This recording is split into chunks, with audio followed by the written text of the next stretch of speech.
Hello, Arkansas. Hello, America. Hello, world.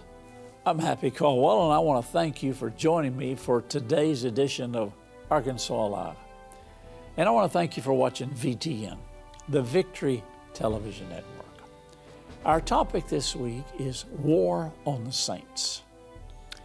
And I hope you'll stay tuned all week and get the information and let the Holy Spirit reveal revelation knowledge to you. So stay tuned. Arkansas Live starts right now.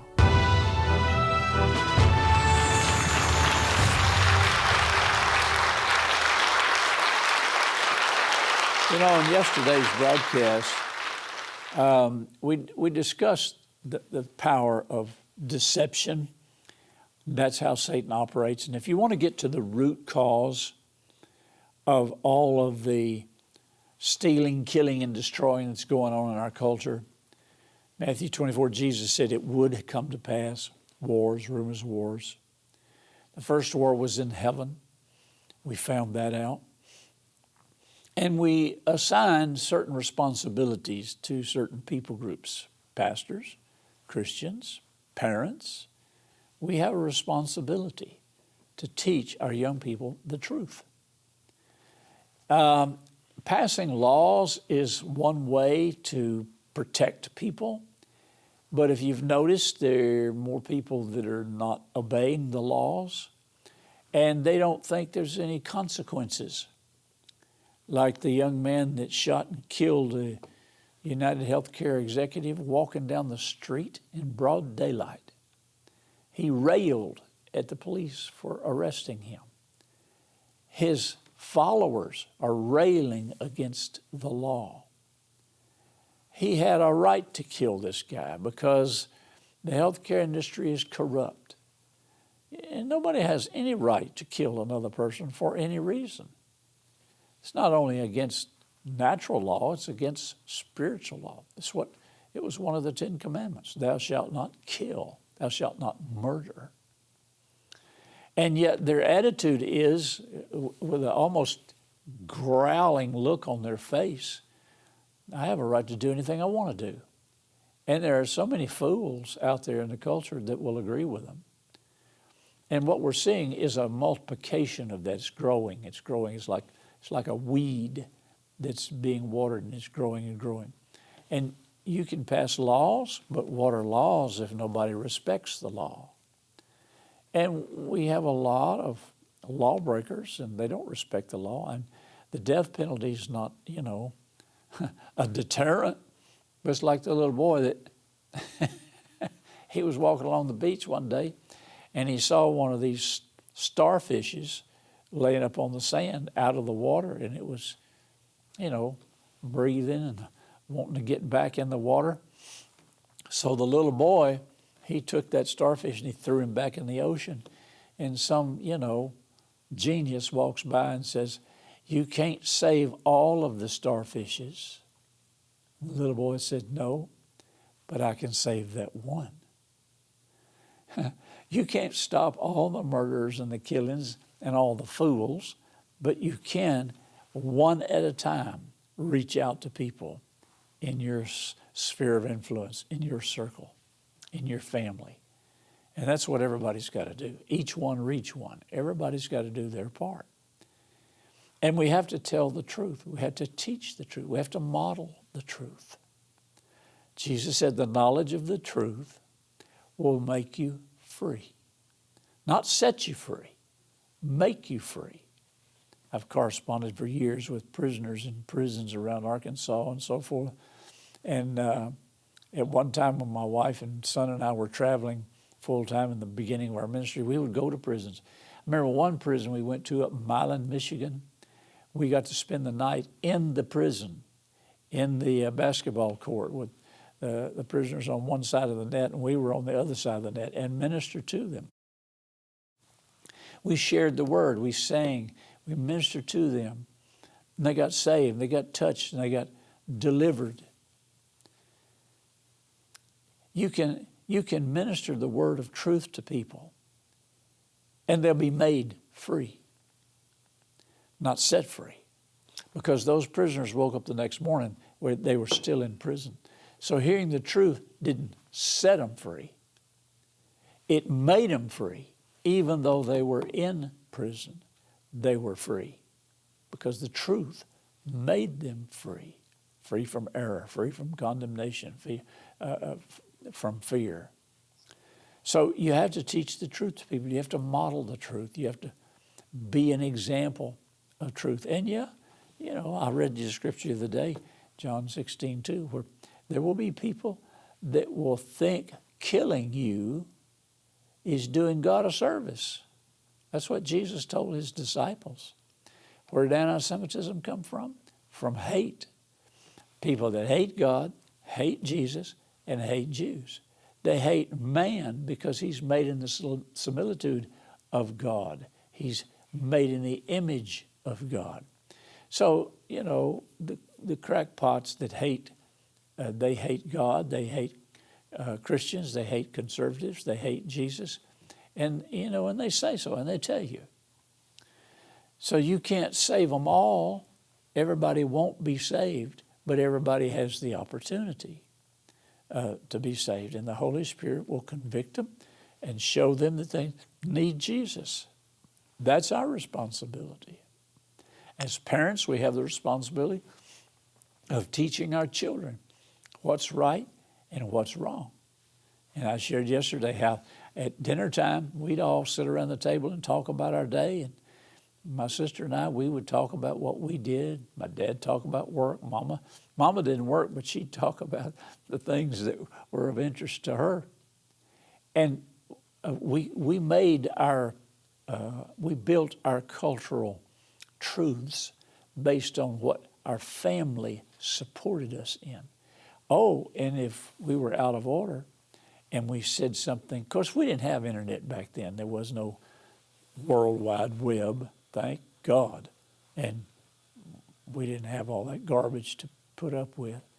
We didn't have chat rooms or gaming rooms and no weird stuff. I really feel sorry for kids today. Some of them, they're victims. They get involved in that, that dark web. They get into the dark part of the internet, and the demon spirits get into their minds, and they begin to do perverted things. Well, we didn't have that. And we went to church every Sunday. We were supported by our church and our pastor and our parents. And that's got to come back if you're going to save a generation. And that's what these conservative Christian people like Charlie Kirk were trying to do. He's trying to penetrate that shield of darkness that our kids are in. It cost him his life. And you have to do your part.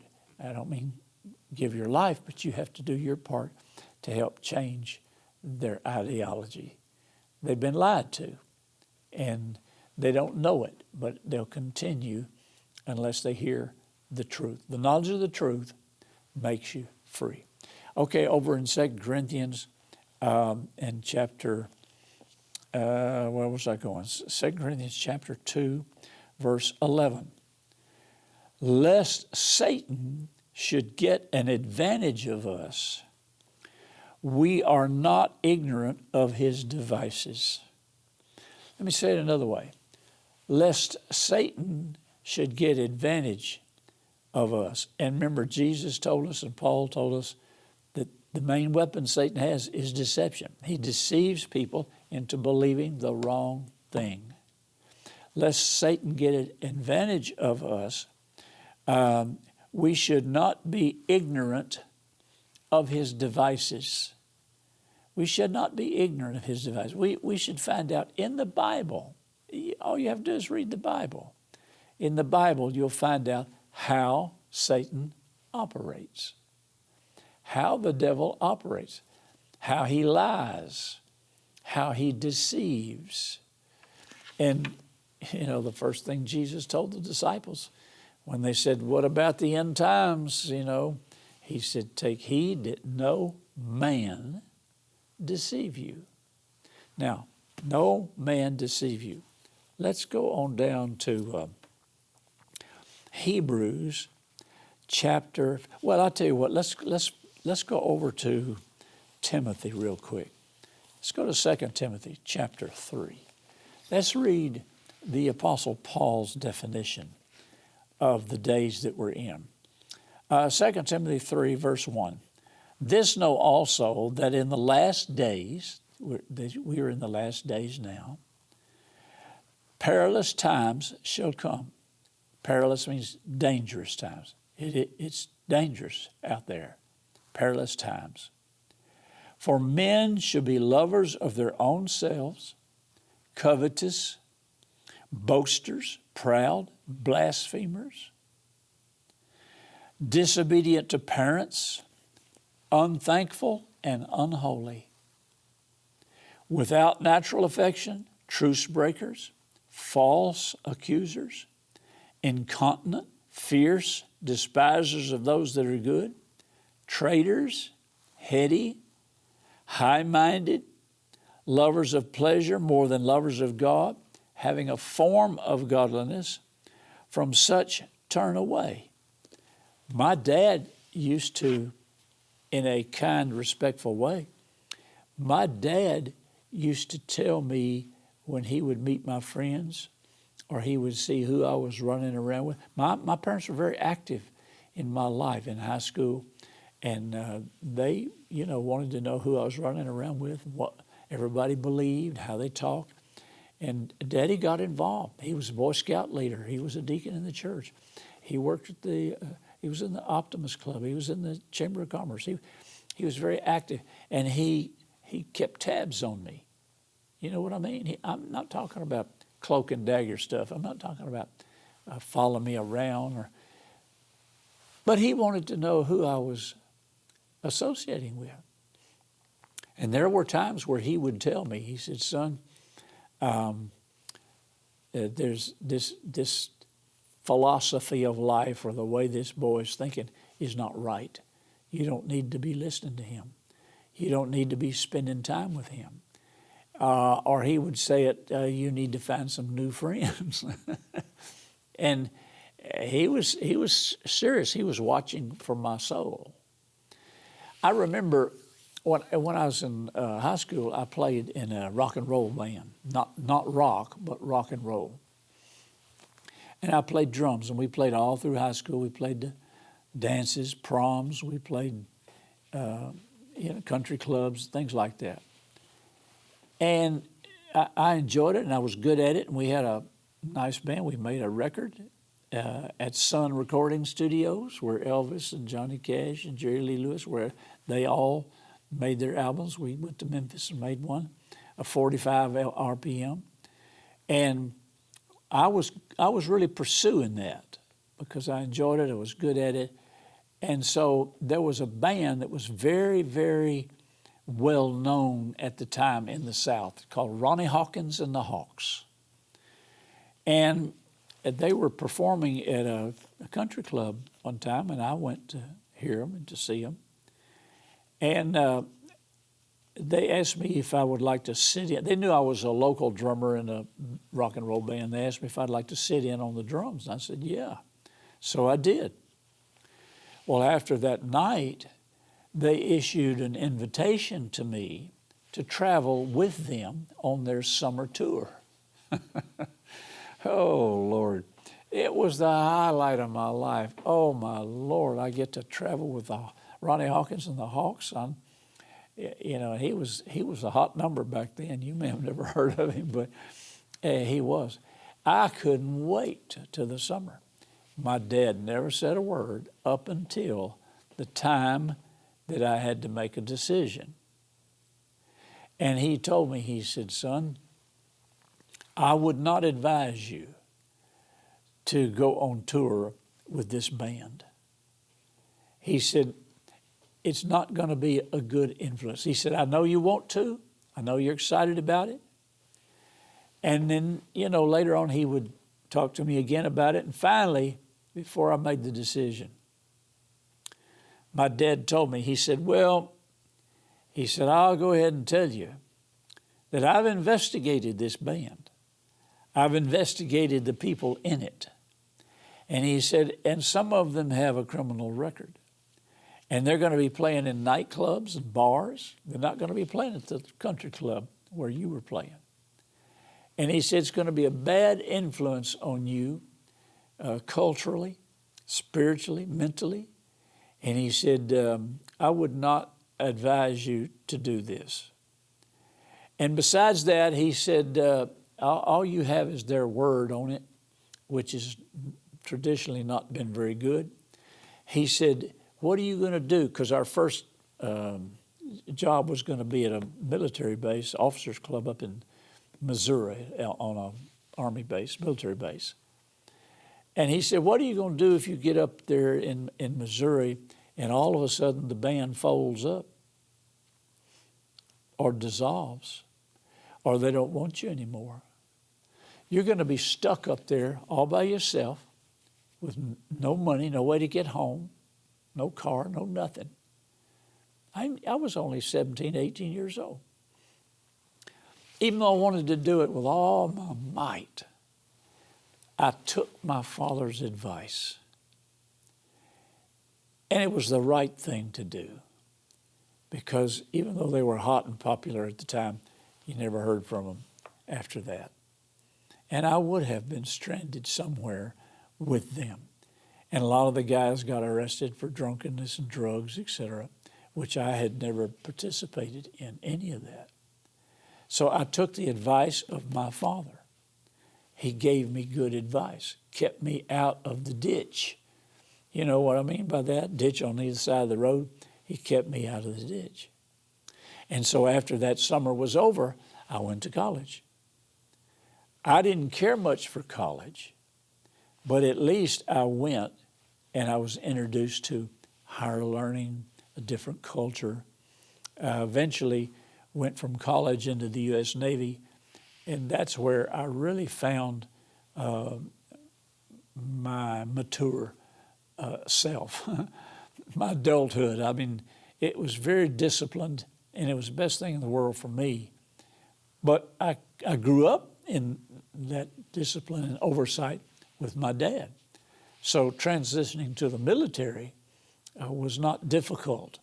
And I got to where that military helped shape my character and the kind of person that I was, because it was discipline and you had to obey and you had to submit and so forth. There was no rebellion there. I mean, there was. I saw guys shoot themselves, and I saw people, and I was in the Navy, and they dove off the mast in the third deck on the destroyer and crashed into the ocean. A lot of them wound up in the brig, hospital. But it didn't bother me because my foundation was already secure. You understand what I mean? I knew who I was, I knew who God was, and I knew right from wrong. Oh, my precious mother, she saw to that. You know, Proverbs says that the fathers are to be instructors and the mothers are to lay down the law. My mother always used to tell me, every Friday night, and we'd go to the high school ball game or whatever, wherever we were going, to movies, any place, Teen Town. We had a place where all the kids gathered. It was a wonderful place. It was like Happy Days, seriously, just like you saw on the television series. And my mother always used to tell me, she said, now, Bubba, that's what she called me. She said, now, Bubba, you know what's right and you know what's wrong. Oh, Lord, if I heard that 1,000 times. Every time I would leave the house, wherever I was going. Now, Bubba, you know what's right and you know what's wrong. And some of you say, well, did you always do what was right? No, I didn't. But I knew what I was doing was wrong, and I felt guilty over it. I felt badly over it. That was my conscience letting me know that I had violated the seeds that my mother had sown into my life, into my heart. So, according to the Scriptures, the Apostle Paul says we're living in perilous times. And he described what the people would be like. Lovers of themselves, covetous, boast, proud, unthankful, unholy, without natural affection. That's homosexuality. false accusers, truce breakers, despisers of those that are good, traitors, heady, high-minded, lovers of pleasure more than lovers of God, having a form of godliness, but denying the power thereof. From such, turn away. Turn away. That's an instruction of what to do, how to avoid these entrapments. So, I want to deal further with this. There's two ways to recognize deception, because Jesus emphasized it. He said, don't be deceived. And then over in Corinthians, we read where it said that we are not to be ignorant, but we are to know Satan's devices. His devices are evil. His devices are deceiving. Go over to Hebrews, and let's look at chapter 5. Hebrews chapter 5. And let's read verses 11 through 14. Hebrews chapter 5, 11 through 14. Of whom you have many things to say, and hard to be uttered, seeing you are dull of hearing. For the time you ought to be teachers, you have need that one teach you again, which be the first principles of the oracles of God, and are become such as have need of milk and not of strong meat. Every one that useth milk unskillfully, underline that word unskillfully, marginal reference, says you have no experience. Everyone that uses the word without experience is unskillful in the word of righteousness, for he is a baby, a spiritual infant. But strong meat belongs to them that are of full age, even those who by reason of use have their senses exercised to discern both good and evil. And I eventually got to that point. In the natural, here's a natural way. We're about to run out of time, but there are two ways to recognize deception. You train your senses, you exercise your senses where good and evil are concerned. Listen to it again. Even those who by reason of use,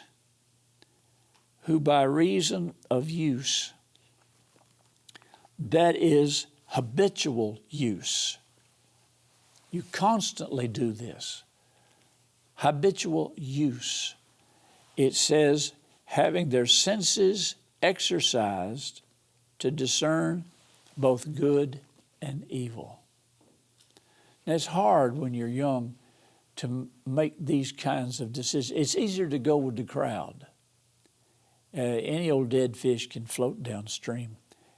It's difficult to stand against the crowd or against what you've read online, what you've gotten in a chat room. And listen to your spirit when you hear these words. Young people, when you start hearing things of rebellion and murder and killing and retaliation, when you feel these things, get away from them. Run. The Bible tells you that. It says, run from evil. Run. I had to do that in the military. There are times and things where I had to run away. You know what I'm talking about? I'm not talking about running away from my duties as a sailor, as in the Navy. I'm talking about running away from people that were evildoers. I didn't want to think like them. I didn't want to act like them. I didn't want to be like them. And of course, anytime you're in a group of young people, the pressure, the temptation, you've just got to fit in. You've got to look like, talk like, act like, be like.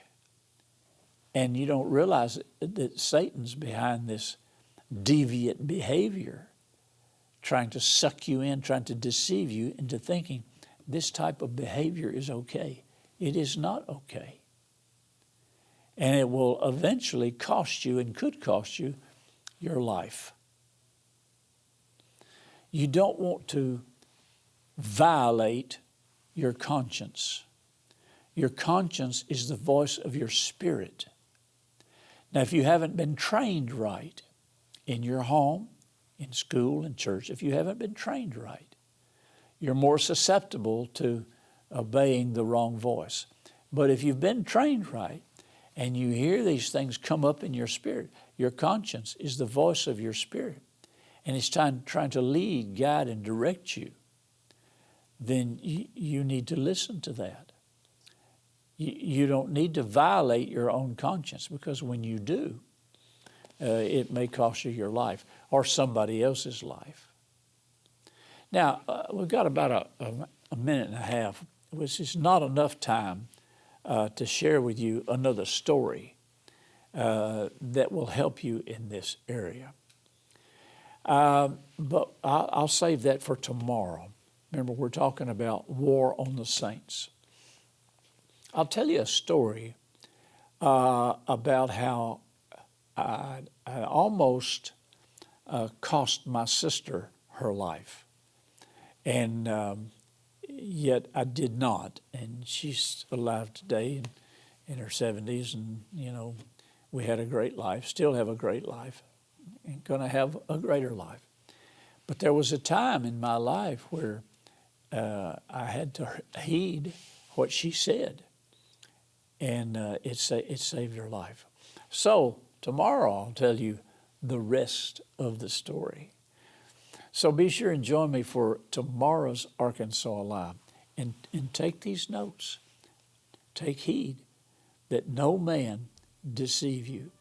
We're talking about war on the saints all this week. So I'll see you tomorrow on Arkansas Live. And remember, Jesus is Lord over Arkansas and wherever you're watching too.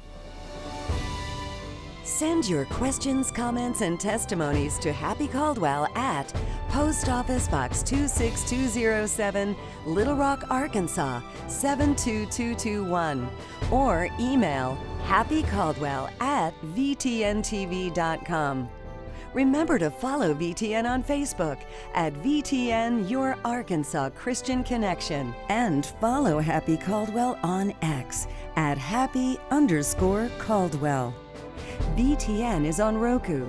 Search VTN in the channel store and add us to your lineup. Today's episode is available to watch on demand at VTNTV.com and click Watch. You can also watch VTN via live stream at VTNTV.com.